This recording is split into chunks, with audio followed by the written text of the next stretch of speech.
First of all, right off the bat, I want to let everyone know that this is not a review for Eden Eternal. What this is more of a commentary and more of a discussion of my first thoughts of playing the closed beta for a couple hours. I obviously haven't played the game long enough to really do an in-depth review of it, so I don't want to mislead people and make them think this is like my final verdict on the game. This is more of a, people have asked me what my opinion on the game is. I happen to have been in the closed beta and had recorded some footage, so I'm going to talk about what I thought. First, right off the bat, I want to say, this game, at least for me, I was lagging horribly the entire time. I don't know if it's my system resources, if my laptop just couldn't handle it. I've played several different online games. I've never experienced anywhere near this much lag. So I'm going to assume that it's a combination of my motherboard and the servers themselves having issues because of the closed beta. So if the footage looks real crazy and choppy and laggy, it's because I was lagging hardcore. The other thing I want to say is that based on what I played for a couple hours, this game is boring the hell out of me. There's really not much going on that I haven't seen before in dozens of other online RPGs. It doesn't really seem to bring a whole lot new to the table from the first few hours I'm playing. It does have an auto move system that I've seen in Atlantic Online and a few other games, where you can simply just click on a side panel, click on a little quest menu, and it'll take you directly to where you need to go, to whatever NPC you need to talk to, or whatever monsters you need to fight. That's good. However, it does end up making a game that, usually when you can explore the world like that, you know, they have this open wide spaces, it's so that you can enjoy something of the world. You know, you can do that in World of Warcraft. The terrain is beautiful. Eden Eternal is not quite like that.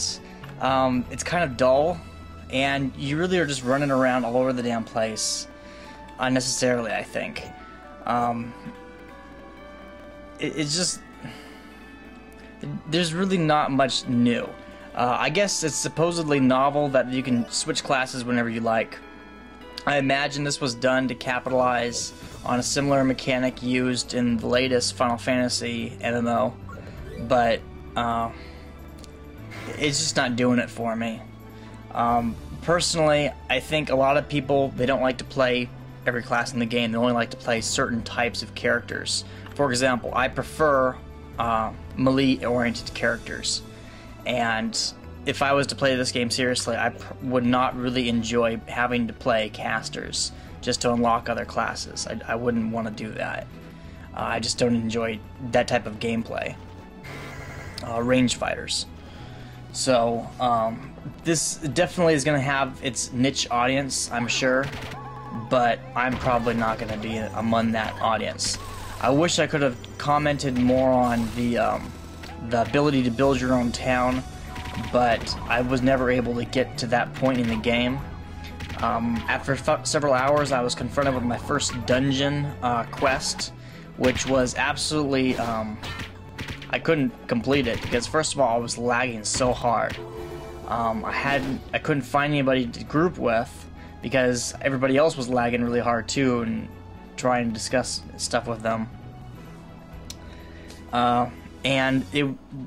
I've heard that they've altered the difficulty of the dungeons now so that you can actually solo them, but when I was doing this in closed beta, I mean, you can look at the footage here and it's ridiculous. It's impossible to solo this shit. Which was another complaint I would have, is that it's not very solo friendly. If you absolutely have to go through the stupid dungeon to complete the quest and move forward with the story of the game, and they're forcing you to group. And that's an older design philosophy which I don't think that games should stick to. You should be able to solo your way through the game. And this is not because, you know, people say, oh, it's an online game, you should play with other people. This is true. But sometimes you don't want to play with other people. Sometimes you just want to be by yourself and just, you know, not have to deal with the stress of a random group of people.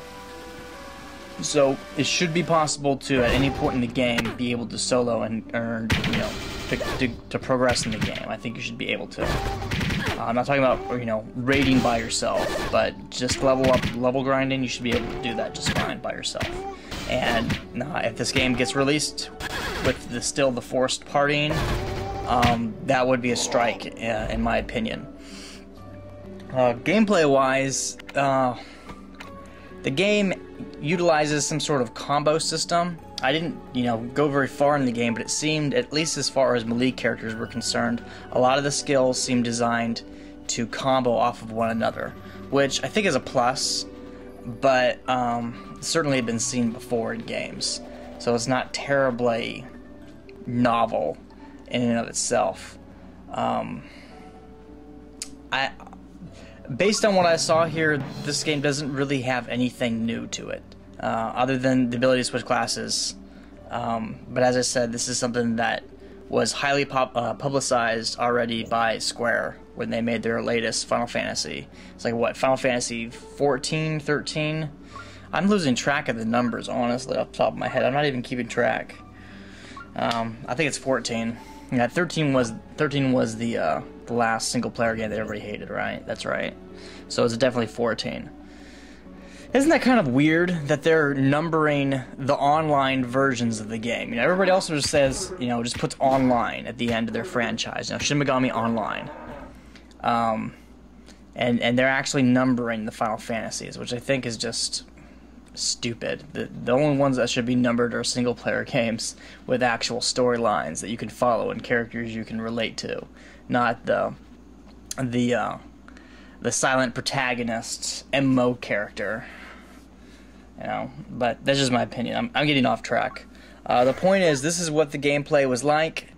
This is what you could expect to see from the game. Although the closed beta did not seem to last very long, they went straight into their open beta.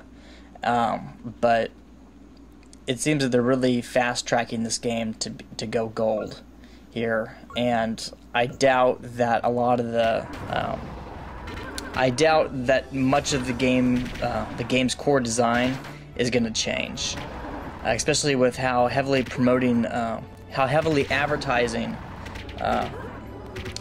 they are advertising this game. Sorry, I'm recording this at like 1 in the morning. I'm a little tired, but I don't think they're going to change much about this game. So my final verdict, based on what I've played so far, is that if you are looking for a very colorful MMO that offers the ability to change classes whenever the hell you like, I would check this game out. But I can't comment on what the PvP is like.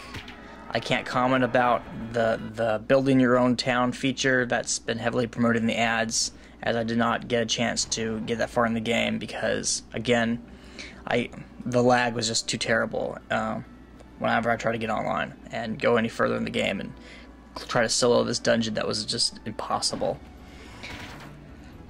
The game did bore me, to be honest. The combo system for the melee characters is just, I wasn't that impressed with it.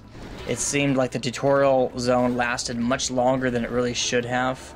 You know, just randomly wander around killing these creatures on the overworld map. It just, I don't know. I think I'm at the point where I'm tired of this constant grinding on random crap on the overworld maps. You know, I want to do games that are very more mission oriented, more goal oriented, to going into some place and performing some type of task and having a story really intertwined with that. I think I'm pretty much had my fill of, you know, killing 20 fire monkeys and collecting their butts for the fur trader in the village or whatever, you know, just these random petty quests to achieve what? To achieve really nothing. To defend somebody's sheep against these wolves at a farm, you know. I'm so done with these quests. They spend all this time writing this text for these quests, and nobody reads it because it's boring. And I've had my fill of that, I really think, doing all these MMOs. I've had my fill of these boring-ass fetch quests and kill quests. You know, I want a real goddamn story in an MMO from now on. And that's what I'm looking for. If any of you developers are listening, I want to do something that actually freaking matters in the game world. I'm tired of collecting fire monkey butts for some village idiot. So there's my initial thoughts on Eden Eternal. Some people are probably going to disagree, and that's fine. Everybody has their own things that they're looking for in games, and I used to be perfectly fine with these grindfest games, and I just don't have the patience for them anymore. So until next time, guys.